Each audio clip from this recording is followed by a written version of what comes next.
Lecture Monday.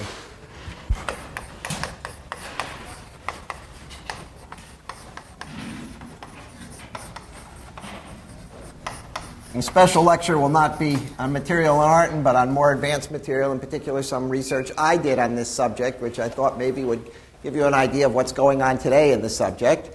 And then we'll have review and all kinds of lectures, etc., to get ready for the exam and reading period, and that will be posted on the web.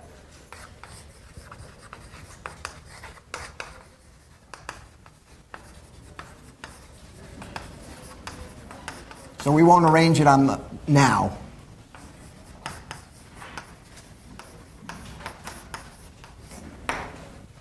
Good. So where were we last time? Last time we determined what all the algebraic integers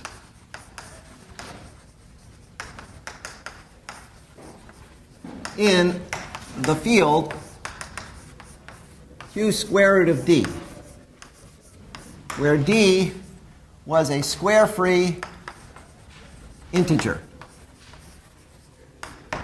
And the algebraic integers formed a ring, which we'll call R. And in the case, there were two possible cases. Well, there was the case where you always contained all integers plus integer multiples of square root of d. And that was all you got when d was congruent to 2 or 3 mod 4. And in the case where the d was congruent to 1 mod 4, you got a little more. So you certainly got the integers, you got the multiples of square root of d, but you also got the multiples of 1 plus the square root of d over 2 when d was congruent to 1 mod 4. So in particular, the algebraic integers form a ring. And that ring is the ring we're going to study from now on. Now, there's a uniform way of writing this, a nice uniform way of writing this. So in other words, the things in the algebraic integers are of the form a plus b root d, where a and b are integers, or a and b are half integers, which are not integers. They both have to be either integers or half integers, and this occurs when d is congruent to 1 mod 4. Because the multiples of this number have a and b both half integers, neither integers. Right? If you multiply by 2, then a and b are integers, but if you multiply by 3, a and b are half integers. So these are the set of algebraic integers. Now, the uniform way of writing this is to introduce a new number, which is a better number for describing this ring of integers, capital D, which is either 4d or d. This is the case when d is congruent to 1 mod 4. And this is the case when d is congruent to 2 or 3 mod 4. In which case this number here becomes congruent to 0 mod 4. So this capital D is either divisible by 4 or has remainder 1 mod 4.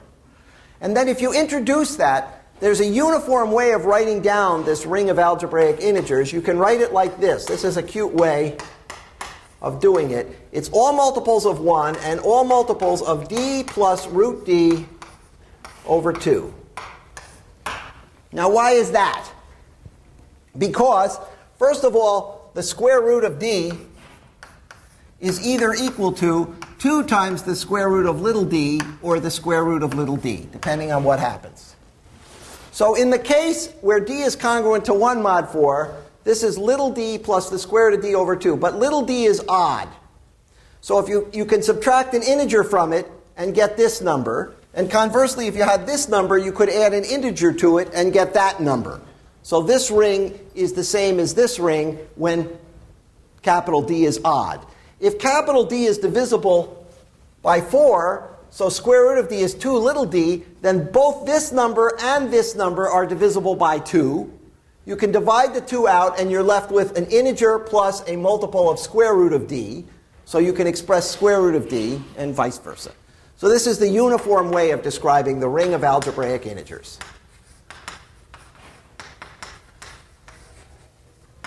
And we could call this R sub d or something like that. That's why I say it's easier to index by this capital D than it is by the little d. So for example, now we're going to study these in particular when d is negative. They're called imaginary quadratic rings. And we're going to see right away at the beginning of this lecture why this is an easier case than the positive. And if you list out the possibilities for d that are less than 0, as I did last time, they look like -3, -4, -7, -8, -11, -12 is no good, -15, -16 and -19, -20, -23, etc. So there are an awful lot of interesting rings indexed by this. And this case here, this d is equal to -4, is where d is equal to -1, and that's the Gaussian integers. So that's the case we've looked at. And all these other cases are new rings that are going to be interesting for us to study. So does everyone see how just taking an integer, defining a ring like this, you get an interesting ring which may or may not have unique factorization, which we're going to want to study. Okay. Now the first thing to show you why this case is easier than the positive case, which are called real quadratic rings, let's just observe that we have the following map. I claim we have a map, delta, which Artin calls the norm map. That's the usual notation from it. From the ring R to the ring Z. In any of these cases. And the map looks like this. It takes something of the form a plus b root d. And if I want to take the norm of it, I take it to a squared minus d times b squared. In other words, that's the product of this number, a plus b square root of d, with the other number, a minus b square root of d. If this thing is called alpha, then this number in the ring is called alpha prime. There's a way of taking the ring to itself, which takes this number to its, in some sense, its conjugate. And if you multiply these two numbers in the ring, notice that the terms before square root of d go away, because you have ab square root of d with a minus sign, but here you have ab square root of d with a plus sign. So you just get a normal number. Now I claim that number is an integer. That's not completely obvious. It's completely obvious in this case, when a and b are both integers. But you have to check that it's an integer when a and b are both half integers. But if a and b are both half integers, then the fact that d is 1 mod 4 means that this number turns out to be an integer. I mean, it's a priori it's 1/4 of an integer, but you'll check to see that a squared is congruent to 1 mod 4 and b squared is congruent. So you'll see that this number turns out to be an integer. So in particular, this product of the number a plus b root d times this other number is an actual integer. And this map, which takes elements of our quadratic ring to elements in the normal ring, has the nice property that if you take the norm of a product, it's the product of the norms. We saw this in the Gaussian numbers. And the reason is that this norm of a product is just alpha times alpha prime times beta prime. Well, really, it's alpha beta times alpha beta prime. And you find that alpha beta prime is alpha prime times beta prime, and then you rearrange it. And then you rewrite it as alpha alpha prime times beta beta prime, using the fact that multiplication is commutative in this ring. And then you recognize this is the norm of alpha and this is the norm of beta. So it's multiplicative. It's not additive, but at least it's multiplicative. Okay. So this will allow us to identify, as we did in the Gaussian numbers, what the units of the ring are. One more observation.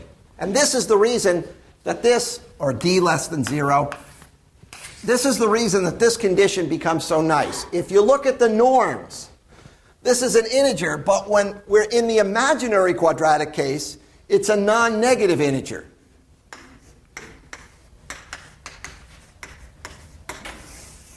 because this is a square, and we have a minus d here, so we're taking the sum of positive numbers. So this is really what makes imaginary quadratic case so much easier. The norm is non-negative. Now I claim we have the following result on units. And this is true in all cases. Proposition. Alpha is a unit in R. In the ring R. If and only if the norm of alpha, which is plus or minus 1, is a unit in Z. Okay? So that you can test whether this thing is invertible in the ring by calculating this integer and seeing whether it's invertible in the integers. Proof. If alpha is a unit, there exists a beta in the ring where alpha times beta is equal to 1. That's what a unit means. Apply the norm. Then the norm of alpha beta, which is the norm of alpha times the norm of beta, is the norm of 1. But the norm of 1 is just 1, because b is equal to 0 and a is equal to 1. So here are two integers whose product is 1.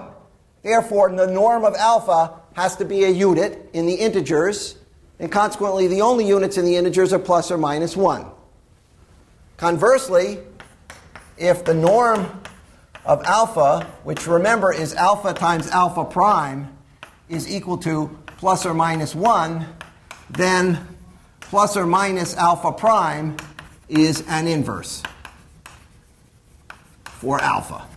And this element is in the ring too, because if a plus the square root of b, b square root of d is in the ring, then a and b are both integers or half integers. Consequently, these are both integers or half integers, so this is in the ring. And there, that gives you the inverse, because here's a thing that you multiply it by. You either get plus 1, in which case alpha prime is an inverse, or you get minus 1, in which case minus alpha prime is an inverse. Okay. Thus, corollary, if d is less than 0, then alpha is a unit if and only if the norm of alpha is plus 1. Because in that case, we saw the norms are all non-negative, so you can't be minus 1. All right, now let's enumerate the units in the negative case.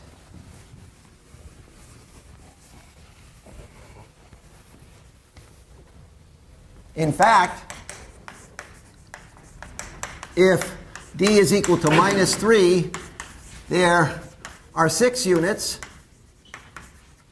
If d is equal to minus 4, there are 4 units. And if d is less than minus 4, there are 2 units.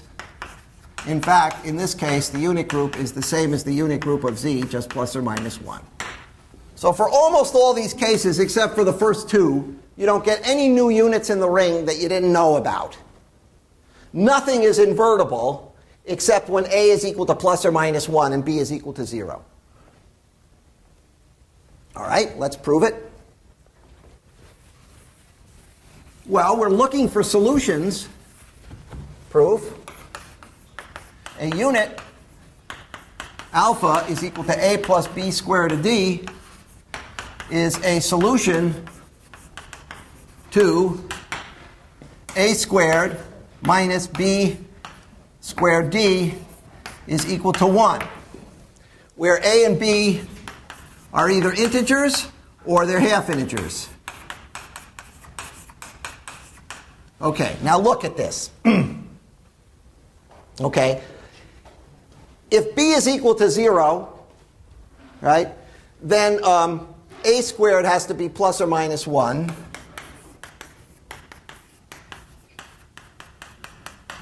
So, a squared has to be 1. Sorry, so a is plus or minus 1, and there you get the units in z star. Those things we already knew about. if b is bigger than 0, then, or b is not equal to 0, I'm sorry, then minus b squared d is bigger than or equal to d over 4, right? Because b, whatever it is, b is in absolute value bigger than a half. So b squared is bigger than, so it's minus d over 4. How about that? Because, I mean, this has got to be b has got to be a half integer. So this has got to be minus d over 4. Once minus d is bigger than, if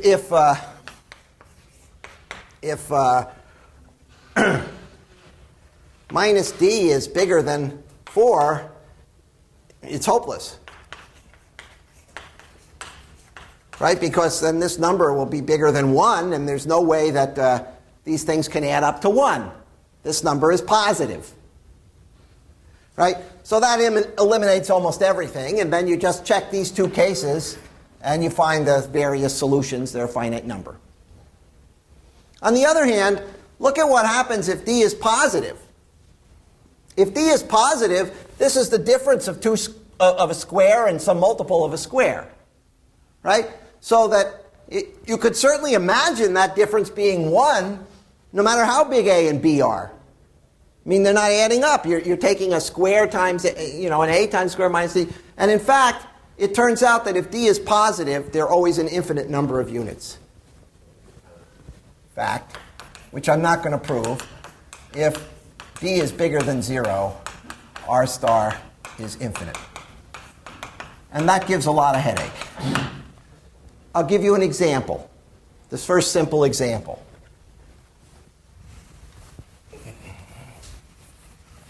Example.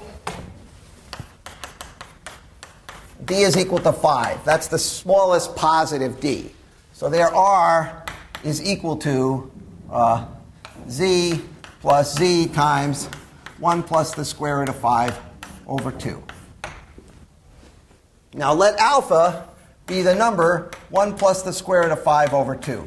This is a famous number in the history of math called the golden mean. Okay? It's if you build a rectangle such that when you chop off a square you get a similar rectangle, then the ratio of the sides is that. The Parthenon, for those returning to Greece for the holidays, has dimensions the golden mean. All classical architecture was built on the golden mean. Corbusier, one of the great 20th century architects who designed the Carpenter Center, where many of you may have taken drawing classes, believed that architects should not be given rulers. They should just be given a stick in which it was marked out 1 and the length of the golden mean. Everything should be designed according to that. Anyhow, here's this alpha is 1 plus square root of 5 over 2. Now, if you multiply alpha times alpha prime, you get 1 plus the square root of 5 over 2 times 1 minus the square root of 5 over 2, which is 1 squared minus 5 over 4, which is minus 1. So that shows by our proposition up here that alpha is a unit with inverse minus alpha prime.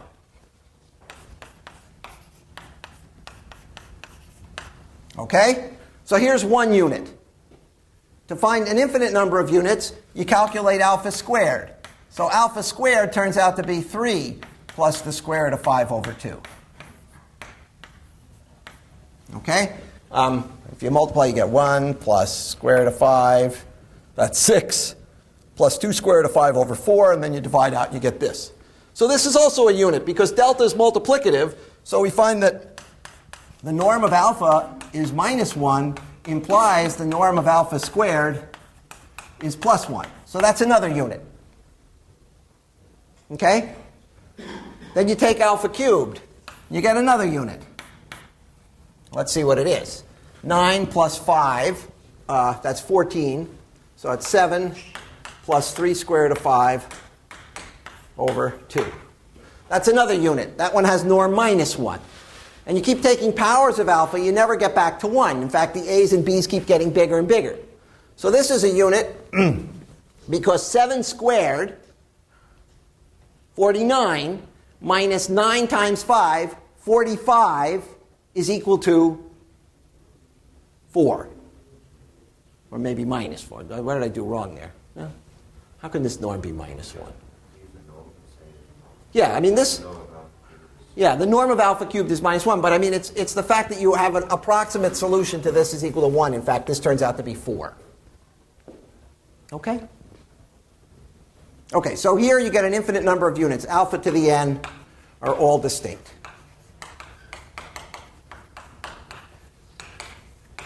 And in fact, the fact that this group is infinite is related to a famous classical result in mathematics called the solution of Pell's equation, which Euler worked out using the theory of continued fractions. We're not going to go there. That's a really interesting subject. You can read about it more in Artin. But here, we're just going to concentrate on these fields with negative discriminant where the unit group is finite. In fact, the unit group is almost always just the unit group of the integers. And we're going to go on to study a little bit more of the ideal theory. Okay?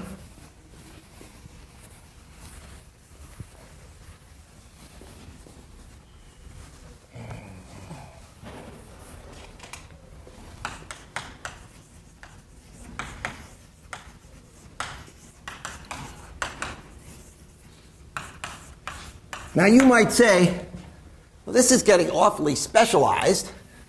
Why are we doing the ideal theory of this silly ring? And the reason is, this is where ideals were discovered.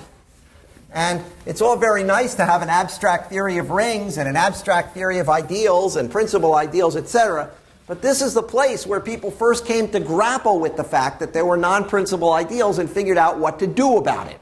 So it's often nice to look at the original problem from which the entire theory arose. All right, now, we saw that when D was equal to,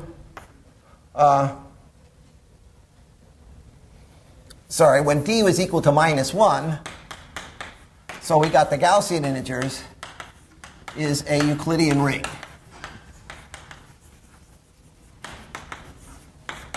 However, I claim that if D is 3 mod 4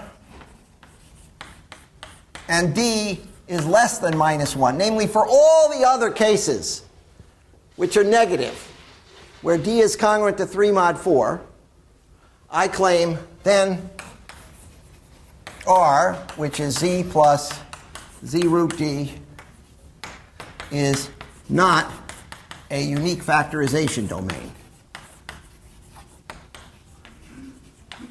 For example, we saw this for D is equal to minus 5. But it's also true, so if you add, it's also true for minus 13. And it's also true for minus 17. And it's also true for minus 21, etc. So all that infinite number of D's, we're going to get a non-unique. So this is a completely atypical result. And remember, we used the fact that a squared plus b squared was somehow, if a and b were both less than a half, a squared plus b squared was less than 1. But here we're going to have things like a squared plus db squared. And that's not going to be, or minus db squared, and that's not going to be less than 1. So to show you this, I have to give you a factorization of something in two different ways and show you that the factors are prime elements. All right, so consider the factorization of 1 minus d.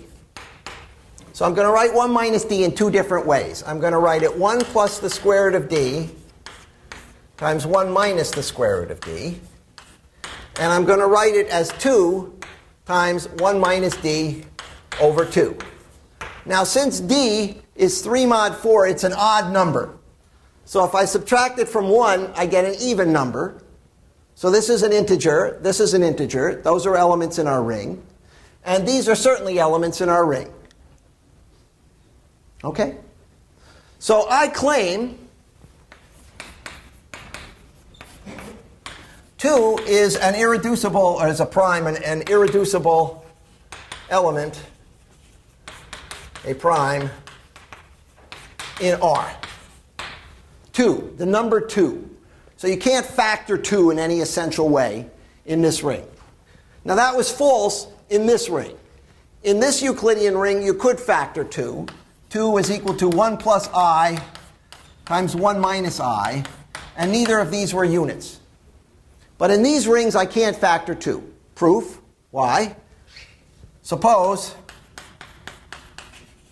2 was equal to alpha times beta, with neither alpha nor beta a unit. Then take the norm. The norm of 2, which is equal to 4, is equal to the norm of alpha times the norm of beta, because the norm is multiplicative. So a lot of our study of this ring is going to be using the norm to turn it into a property of the integers. Now, if alpha and beta are not units, what do we know about their norms? Not equal to plus or minus 1, or in this case not equal to plus 1, because the norm is positive. So here we have 4 written as the product of two integers, neither of which is 1. What does that tell us about the norm of alpha and beta? There have to be 2.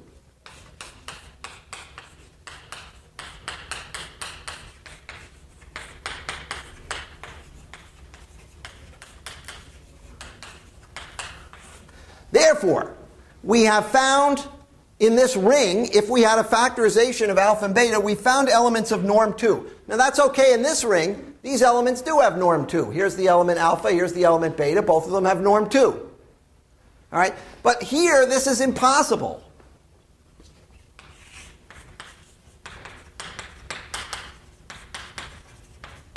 We write alpha as a plus b root d, where in this case we know a and b are integers, right? Because we're in a case where d is 3 mod 4, so the ring of integers is just this. Yeah, Tim. Pardon? No, because remember, in an imaginary quadratic ring, the norm of alpha is always greater than or equal to 0. It's a squared minus db squared. A squared and b squared are positive, and d is negative. So this number is greater than or equal to 0. Okay? So in general, when we were doing units in general, we had the possibility of minus 1 for real quadratic. But in the imaginary quadratic, the norm is always positive. So that's why they don't have to be plus or minus 2. They really have to be 2 here. Okay, now this is impossible because if we write alpha like this, the norm of alpha is a squared minus db squared. Now, if this is equal, how could this possibly be equal to 2? I mean, this number is quite large. Once d is, so d is at least, minus d is at least 5. So this number would be at least 5 times b squared, or 13 times b squared. So there's no way that could be equal to 2. So this would imply b is equal to 0 as minus d is greater than or equal to 5 on our list. And since b is 0, that would imply a squared is equal to 2, which is a contradiction because 2 isn't a square. Now you see, again, this would be very, very difficult to check in the real quadratic case. I mean, it's certainly possible you could have a very big A and a very big B such that this thing could equal 2. This could be huge, this could be equal to huge, and their difference could be 2. But they can't add up to 2 if they're both positive. Okay, so therefore, we get a contradiction. So therefore, 2 could not factor this way. So therefore, 2 is an irreducible element. Now, here's why we can't have a unique factorization domain. 2 divides 1 minus d, because here's a factorization of it. Therefore, if 2 were a prime element and we had unique factorization, 2 would have to divide one of these two things. Right? And if you have a unique factorization domain, you have a prime that divides a times b. It divides a or b. That's by this Euclidean algorithm argument. But 2 doesn't divide either this or that. Because if we tried to divide 2 into this, we'd get 1 plus square root of d over 2, which is not an algebraic integer. Right? We know the algebraic integers in this type are just integers plus integers. And likewise, 2 doesn't divide this because its quotient is not an algebraic integer.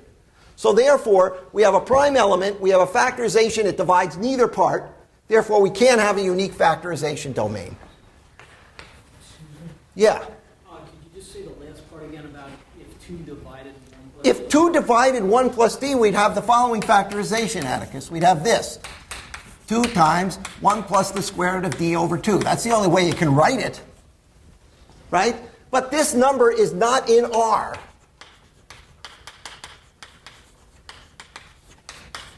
Because it's not an algebraic integer.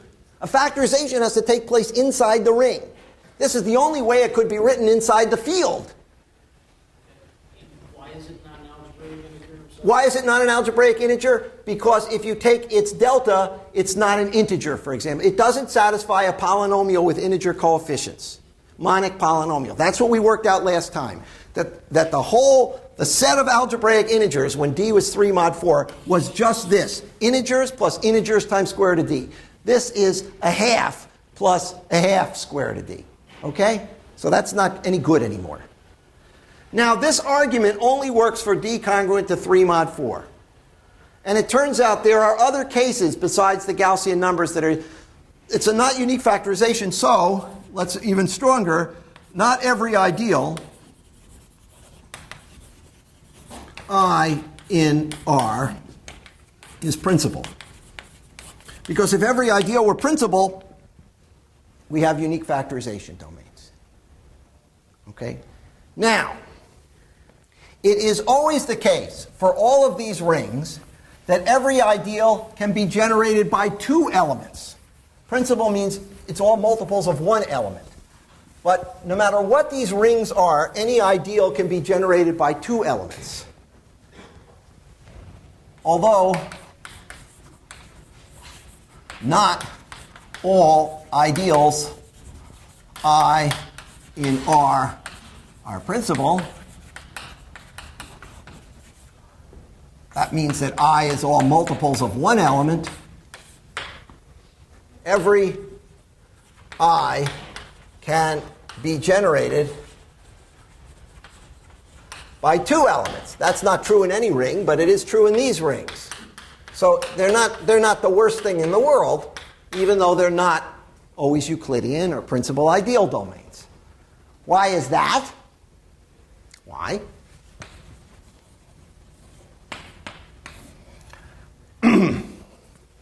Well, the first claim is either I is equal to 0, in which case it's generated by 1 element, or I has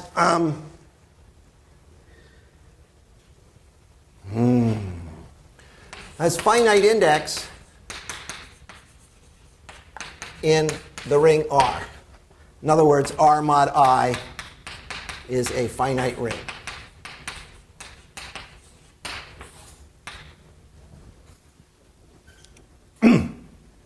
Okay, proof. If alpha is not equal to 0 in I, then the norm of alpha, which is alpha times alpha prime, which is some number n bigger than 0, is also in I. So it's the same argument we made for the Gaussian integers. So the principal ideal, all multiples of n, is contained in I. Once I have an integer, I have all multiples of that integer, and that's contained in my ring R. And this index is finite and is equal to n squared. Because if R is z plus z times d plus root d over 2, then this multiples of n is just nz plus n times z times d plus root d over 2. And the different cosets are given by the different residues of A and B mod n. And there are n squared possibilities for them. N squared possibilities for A mod n and n squared possibilities for B mod n. So the index of this principal ideal in the ring is n squared. And I is squeezed between this and this. So the quotient of R mod I is finite and is of order less than n squared.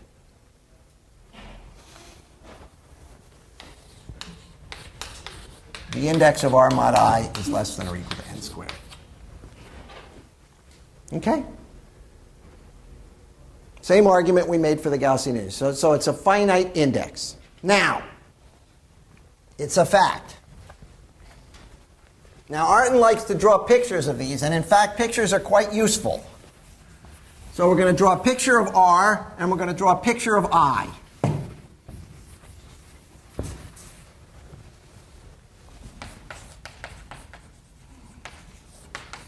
We draw a picture of R inside of the complex numbers.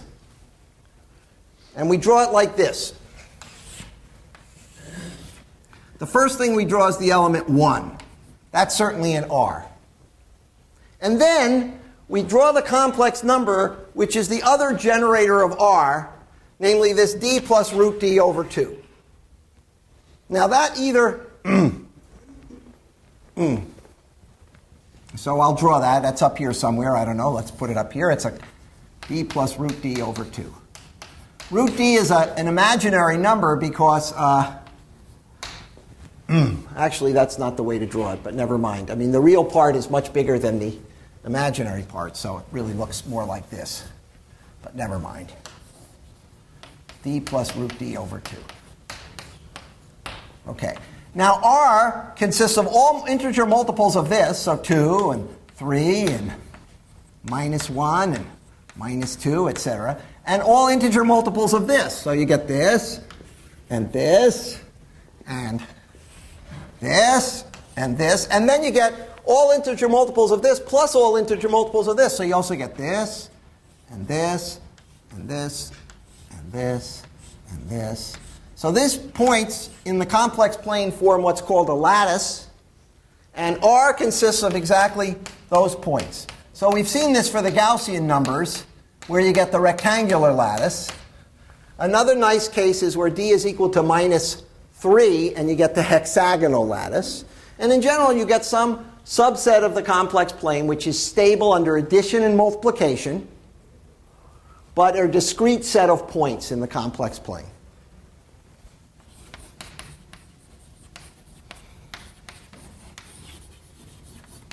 Of C, stable under multiplication. Now, this ideal consists of a subgroup of this lattice which has finite index. Namely, it might not contain 1, it might not contain 2, but it contains some integer out here, n, we saw, because no matter what we have in it, its norm is then in the ideal. So it has some multiple of that. Right? And then it has some other collection of these lattice points, and that forms the ideal. So it also gives a discrete subgroup of C. I in R is a smaller subgroup. Not necessarily, and it is stable under multiplication, but even better, it's stable under multiplication from R, and in general, all you have to do is check that it's stable under multiplication by this one element in R, because it's a subgroup. So that means it's stable under multiplication by 1. I mean, obviously, stable under multiplication by any integer, because if you multiply by 2, you're just adding a thing to itself, so it's stable. But then if you check that it's stable under multiplication by this element, and it's stable under multiplication by 1, then it's stable under multiplication by any sum of 1 and a multiple of this element, and then it's stable under multiplication by R, and that's what an ideal is. So pictorially, first you draw R, and then you might draw a subgroup of R, which is stable under multiplication. So I'll give an example. Let me draw an example of this so that we don't totally freak out, and then we'll do this two-element business. I'll draw a good example for you, if I can. So let's take the case where D is equal to minus 3. So that's the case where you get a very interesting lattice. So this is congruent to 1 mod 4, so it's the same as D. All right. So the original R can be written as Z plus Z times minus 3 plus the square root of minus 3 over 2. And that's the same group as Z plus Z times 1 plus the square root of minus 3 over 2. because this differs from this by just adding 2 to it. So you get the same group. All right, let's draw this lattice, and then we'll draw an ideal. And we're going to draw the principal ideal. So we're going to take the ideal I as the ideal generated by the square root of minus 3, or multiples of square root of minus 3.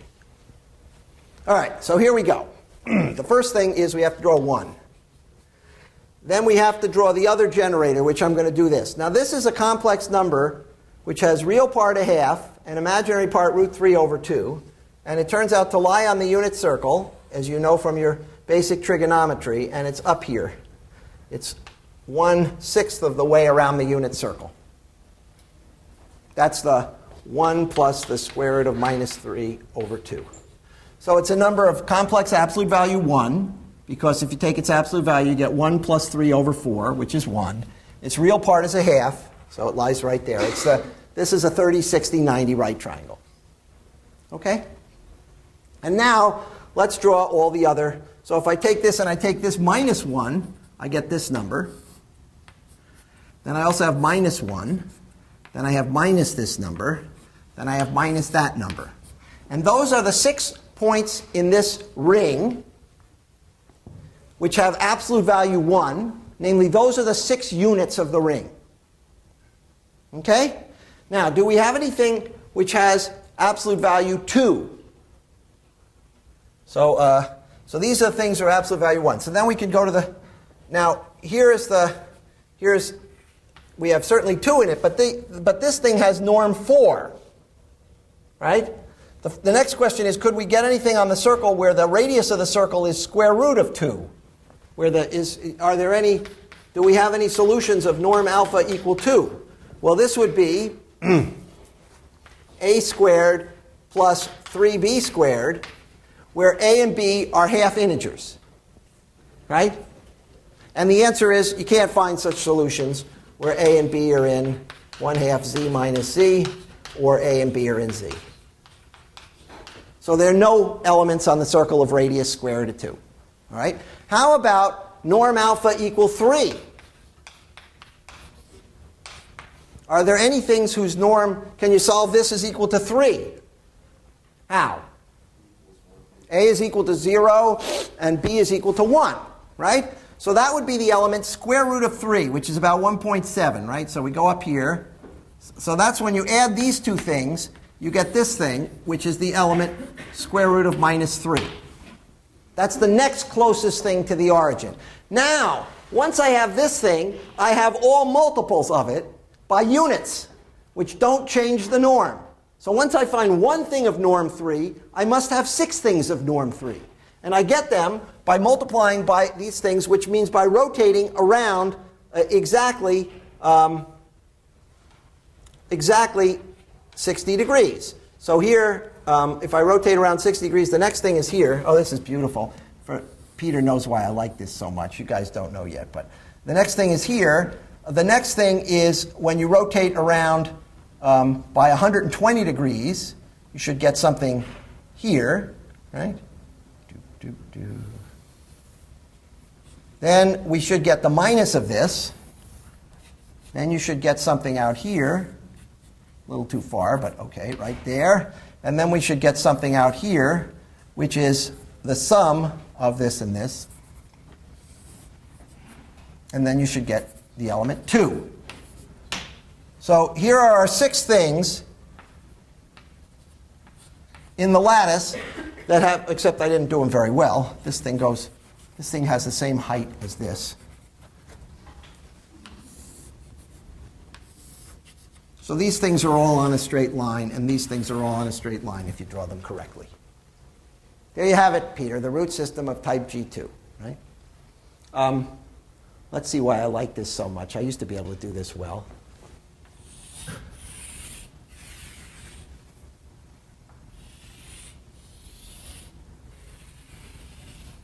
If you draw a Jewish star through the 6 outer points like that, then the edges are on the 6 inner points.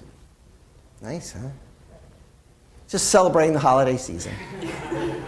Okay, now, This is just the elements of norm 1 and 3 in the thing. However, I claim that these 6 elements here are all in this ideal. Right? Whereas these elements, these 6 elements in here, are not in that ideal because we've seen that these 6 elements are square root of minus 3 times units. And in fact, if you take this ideal, it can be generated by this element here and any of the others because they give a basis for the subgroup. And in general, and this is something I'm just going to ask you to accept to prove this theorem, is that any subgroup of R of finite index can be generated as a subgroup. Forget about the fact that it's an ideal by 2 elements. It's a fact about discrete subgroups of the complex numbers. They're either generated by 1 or 2 elements. In fact, didn't we prove that when we were doing subgroups of the group of motions? If you took the plane, right, and you had a discrete subgroup of translations, right, it was either 0 or generated by 1 element or generated by 2 elements. Thank God we did discrete groups of motions.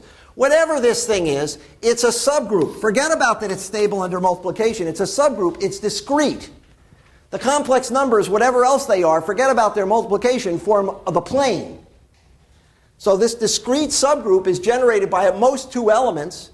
So here are the 2 generators of the subgroup. Forget that they are stable under multiplication. So that's why, since it's a subgroup, you can generate it by 2 things. So we can certainly generate it by this, for example, and this. Well, you can imagine having a computer print out on a big piece of paper all the elements of this lattice. This is a particularly beautiful lattice. If you circle spheres at radius 1/2 at the points in this lattice,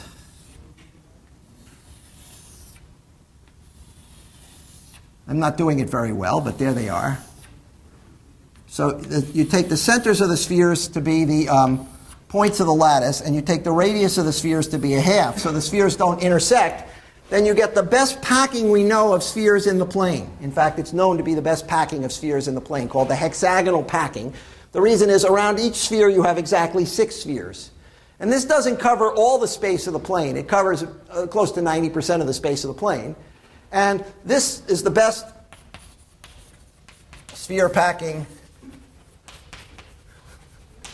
in dimension 2 and was discovered 1 billion years ago by the bees. Right? That's the way you pack honey in a hive if you want to make circular packings and you want to store as much honey as possible. So nature has an amazing way of solving extremal problems. And nature has solved this problem many, many years before the mathematicians got to it. You'll be happy to hear that Professor Elkes, working with one of his distinguished graduate students who's now at Microsoft, has found the best packings of spheres in dimensions 8 and 24 recently. We knew that they were, but he's been able to prove it. Now, we don't have any bees that are working in dimension 24. However, you know, it used to be, I just love this. It used to be the fact that when mathematicians would talk about some phenomenon in dimension 8 or dimension 12 or dimension 24, 24 happens to be an absolutely magical dimension for mathematicians.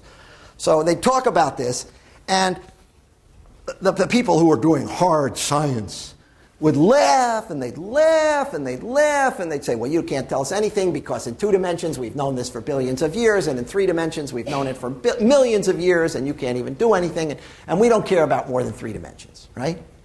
Okay.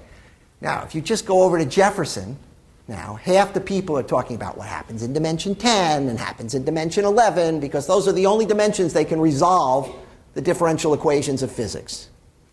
So now it's believed that we live in a 10-dimensional universe of which we see 4 dimensions. 3 of them are space, 1 of them is time, and there's 6 tiny little dimensions, all in a little manifold of dimension 6, about the same size as Planck's constant, so we'll never see it. But it has a very important shape called the Calabi-Yau manifold, named after Professor Yau here, and that shape resolves all the difficulties of differential equations in the universe.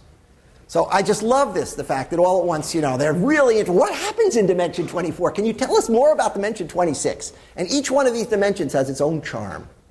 But here's what happens in dimension 2. Okay? So we find that ideals are generated not necessarily by one element. We've shown that there are plenty of cases that aren't PIDs, but they're generated by two elements. Now, on Friday, Peter's going to show you how you rescue unique factorization in these rings, because that was a huge discovery in the middle of the 19th century by mathematicians. That it was discovered that you couldn't always factor an element into primes. We've gotten examples of that.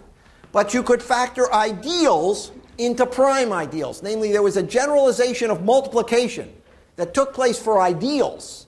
Then there was a generalization of irreducible elements that took place for ideals called prime ideals. And that every ideal could be written uniquely as a product of prime ideals. That's a big, big, big result. And then Peter will also show you how you measure how far one of these rings is away from being unique factorization. And that's something I've worked on a lot, and I'll talk to you about that on Monday. Okay? See you then.